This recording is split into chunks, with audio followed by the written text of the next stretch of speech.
Hey everybody, we got Nathan Hangen here today. He's the author of Beyond Blogging, and he blogs at nathanhangen.com. You can check out his blog or get the book there. And Nathan, we've been talking a lot lately. You know, everyone online talks about following your dreams, and everyone talks about, go for your passion and do everything that is, the dream job stuff. But, I find lately, how do you get people to just start doing something? Like, how do you empower others to realize that, your dream doesn't come tomorrow, and that you just have to start doing little things. What would those little things be? How do you start building? How do you find a path? And like, how do you really empower others to, go do things? Because writing a book isn't an easy task. How do you, you thought of it, did it, finished it. How do you get others to realize that they can do that too? Or they can. Sure. I think the first step really is, like you said, there's a lot of fluff online. It's just follow your dreams and there's no action. It's kind of like The Secret, where if you just think about it, it'll come true. And it's really not the case. So I think in my case, I can only speak from my own experience. The first step is really to kind of believe in myself and to kind of exude that confidence that's necessary for people to believe in me and actually believe what I say when I say it. So from there, obviously, I like to share my story and kind of, walk the talk, tell people that I wasn't always who I am now. I share of my humble beginnings, or all the mistakes that I've made, and I say, hey, I've learned from this. You know, I'm not perfect. I never have been. So, don't be afraid to fail. And then I think really the key, I think, is to motivate people to take one tiny action at a time. I think the key is to build momentum. Number one, it's not being afraid to fail, and number two, it's just do something today. What little thing can you do, even if it's 10 minutes, and just to kind of build that momentum?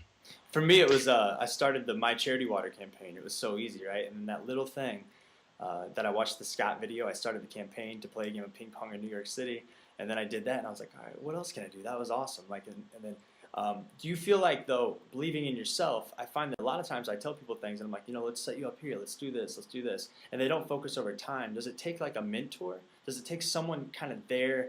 Was there someone there guiding you, like, hey, you can really write this book, right? Because I find a lot. I play music and stuff, and I'm speaking at colleges, and like everyone's like, you're a speaker, you're a musician, and me, I'm like, dude, it's 6 strings on a guitar. I strum them. I play like 3 chords. I play 3 hours of the same stuff. I speak. No, I talk. Like author, you wrote words. I'm not discrediting your authorness, but like it's Sure. words on paper.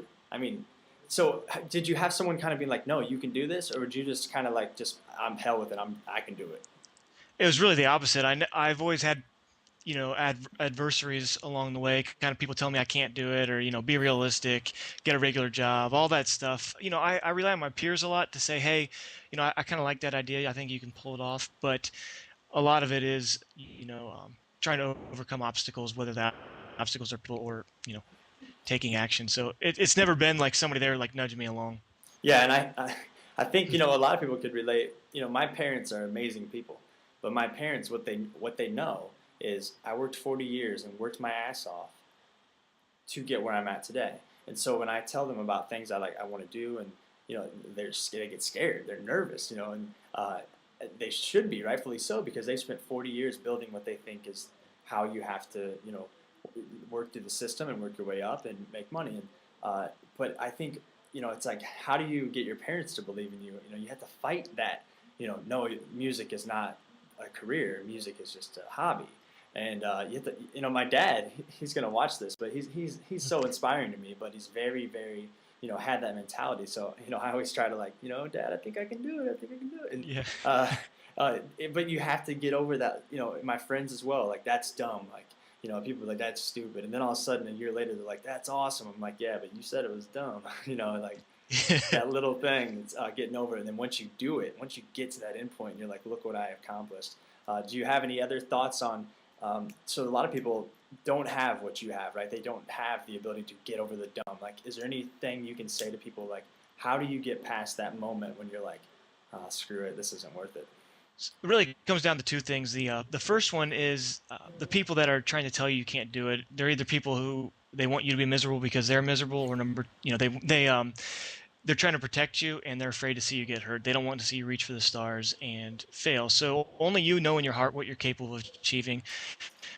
If you see it in your mind, there's things that I see and I know I'm going to accomplish. You just got to believe it and not listen to other people. And the second thing is, those moments where you want to quit or you want to say, damn, this is ridiculous. Those are the moments that define people, in my opinion.